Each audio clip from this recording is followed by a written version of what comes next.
Movement number 4. Dragon seeks path. Dragon whips his tail. Yo, my man, why you got on that purse, huh? Hey, this ain't no purse. I'm the big deals. Don't do that. $100 Patron in the bid at, you heard? Get your money up, not your funny up. Grr, bow. Munfu podcast, the Money Up, No Funny Up podcast. We back, you know what I mean? We didn't even take a break. There's just nothing been happening, so it's lit.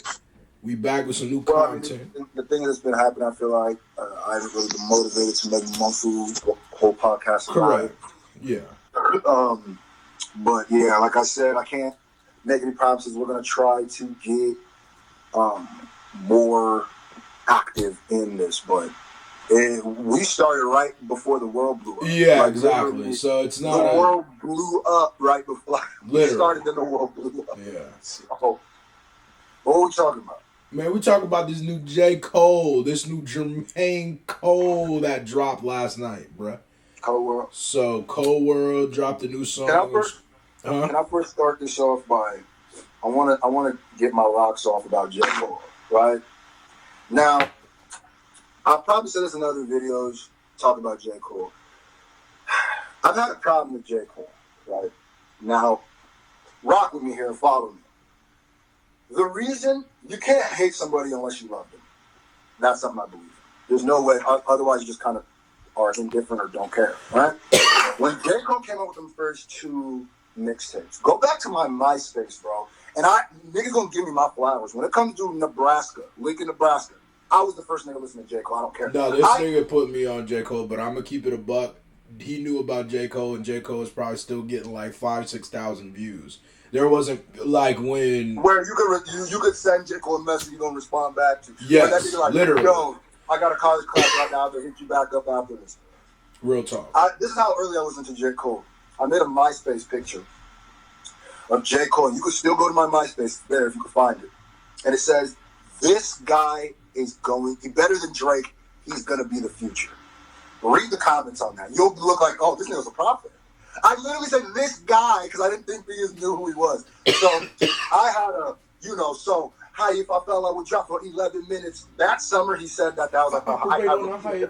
Don't take a hike. Come on. If it's I repeated that bar so many times. I was like, nigga, that's one of the coldest bars I've ever heard in my life. Where J. Cole hurt my feelings. Right? And it wasn't the same reason why people think, because them J. Cole fans like, me too, when he started doing the can't get enoughs and, he sold out, let Nas down. Nah. Mine was the opposite. I like that.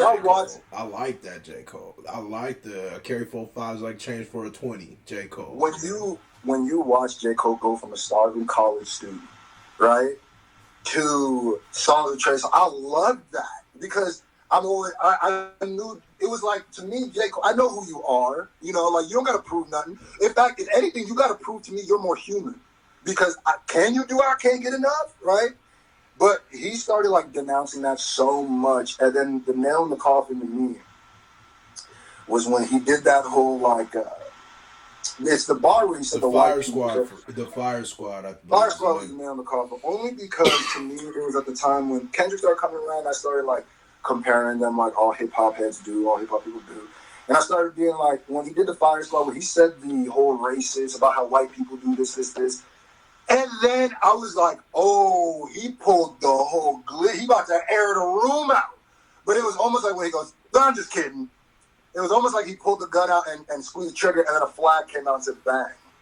Because it was to me, I feel like people was like, bro, that's a weird line to say that on because everything he said, on top of that, everything he said was it was valid. It wasn't like a weird thing to say. It wasn't outlandish to say. Because even after that, he said he's joking. And they go, but all truth comes in. Da-da-da. And I was like... But all good jokes contain true shit. True. And I was like, I feel like I know what you're doing, but it seems a little bit more scared than someone like a Kendrick. 100. That's... I share that same... I've felt the same way. You know what I mean? So that actually hurt my feelings. And as somebody, y'all know, I listen to lyrics like it's a curse. I can't not hear exactly what somebody's saying, even if I try to shut my brain off. So that hurt because I felt like, bro, I feel like, how you handling this, right? And, all this stuff happened. But this J. Cole, that whole long intro was to say, this is what I like about Cole. Absolutely. I will say I do have a gripe about it, though. I have a couple. I do have one gripe about it. But I like Cole is somebody that we're waiting to speak on this, somebody that we need to speak on. I know everybody's starting to adopt that mentality of, sometimes we don't need to hear celebrities speak, which is 100% true. I agree. Especially if you're gonna say some stupid shit. But there are some that we do need to hear speak. But when we say need, it's like it's a proving basis. Like it depends on where niggas stand morally regularly. You know what I'm saying? And I feel no, that's not what I'm saying about J. Cole, because I know where he stands morally.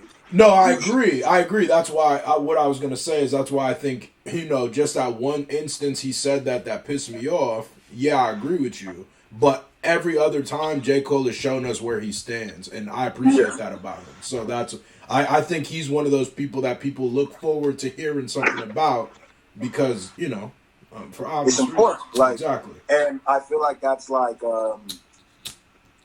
playing a neighborhood pickup game, and LeBron lives in your neighborhood, and he's like, "Oh, nigga, let me coach." It's like, no, nigga, you won't play. Like, there are some people, no, we want you, we need you because you have the weapons to articulate this in a great way that's going to help this movement. Correct. Kendrick's the next person, but like I always said, J. Cole put feet on the ground was at the protest, so he didn't need to drop the song. Yeah, Kendrick did too. I'm just talking about. Oh yeah. There are people, in fact, he even addressed it on the song, which we'll go into now, where he's saying that there's people who are basically saying, where are you at? Where are you at? Where are you at? Why aren't you talking about this? That, to me, is weird, bro. And it kind of goes into what we were talking about before, earlier off camera. We won't need to go all into that, but people need to know how to shoot a target and not overshoot or undershoot a target and know what they want. Because I feel like, and I understand as black people, we are hurt. You know what I mean? We are hurt. So it's just like somebody who was beat up by their parents or had a dad who sexually abused them. So they're going to act different to certain jokes and be like, why'd you say it? And you might not understand it, but that's why black people are so hyper. Like, why aren't you saying anything? Because they're hurt. But we disguise it as, oh man, we don't mess with you. But there's tears behind that. So, but we got to start being pick and choose who's our real allies and who's not. J. Cole, we know what J. Cole is. That's what I'm saying. This dude is asking him to speak about this one situation is that's nitpicking because I'm gonna keep it a buck. Even if he didn't, what I'm gonna say, I know where J. Cole stands without having to hear him speak about this. Okay. I know that J. Cole doesn't agree with this. He's literally given me out so many albums about this that it got annoying to me. It literally was damn, I wish you would do some non-depressing-ish, you know what I mean? But now he's, obviously in this song he's more in his, mental bag, but it's a different approach. It's more of a human approach. It's not so much his inner demons, you know what I mean? You gotta put your camera back how it was, bro. Oh, my bad. You good. But it's a more human, I feel interaction with this song is I felt like this connection was more of a human level where it wasn't so much as a personal level with before. It was kind of more what he was going through. Now I feel like it's what he's going through, but also everybody else too, True, but that kind of works a little bit into my gripe. But the gripe is also, I could live with it. Here's my gripe. And I'll explain why I could live with it, why it makes sense. The gripe was listening to the song and digesting the song. It really wasn't quite what was going on in the streets and the protests, police brutality was kind of more like a subplot. If this was a movie, that was kind of a subplot. The plot of this was more addressing his feelings about posts and stuff he saw about how people were talking about celebrities and other people were talking about it. So there was a bit of his insecurity was triggered off something he read, and which would made him respond. Which was my gripe. Was that's the gripe. But at the same time, I like that, which I'm not going to fault him for because he is in the song working it out.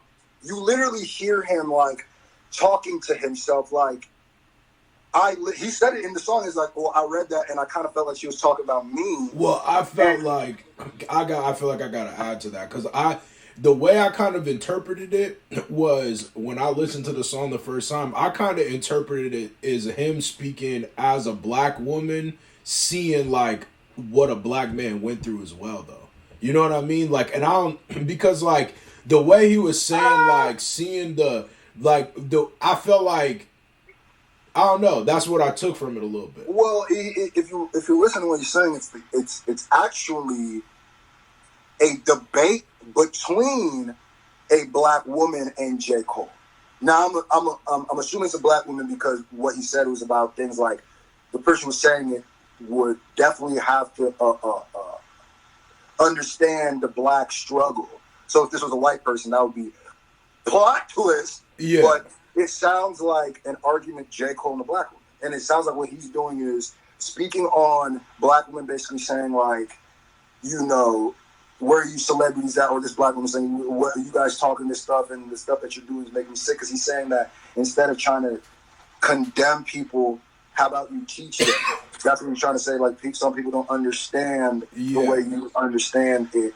So that's what you just said is kind of why I felt like I interpreted like that a little bit, because I was like, it seemed as if it was like a cry to help for a black woman to make him understand.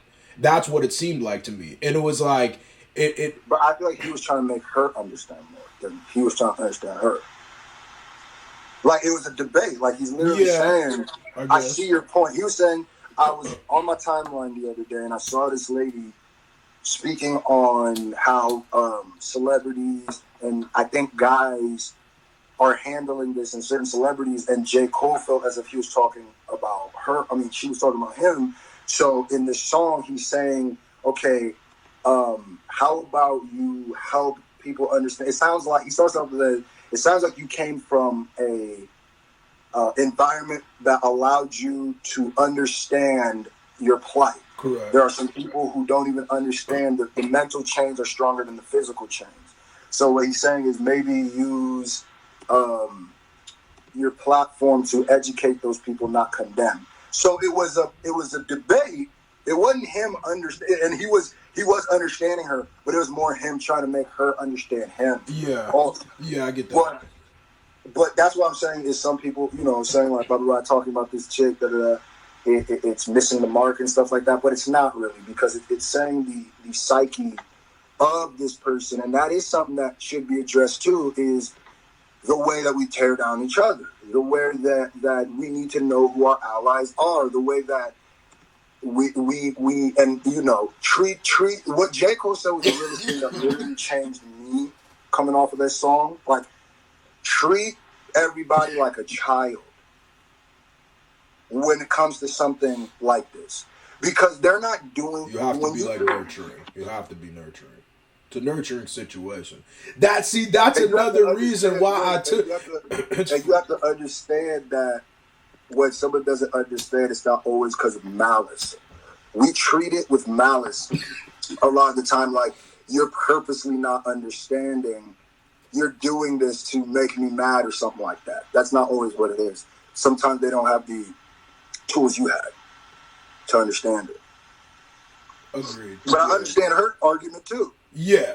From what he was saying. Yeah. If her argument was, you know, where are you niggas at? Da da da. We or calling out. Well, I would have to know exactly what she said, but I could see the pain. It all comes from pain. We all have to remember.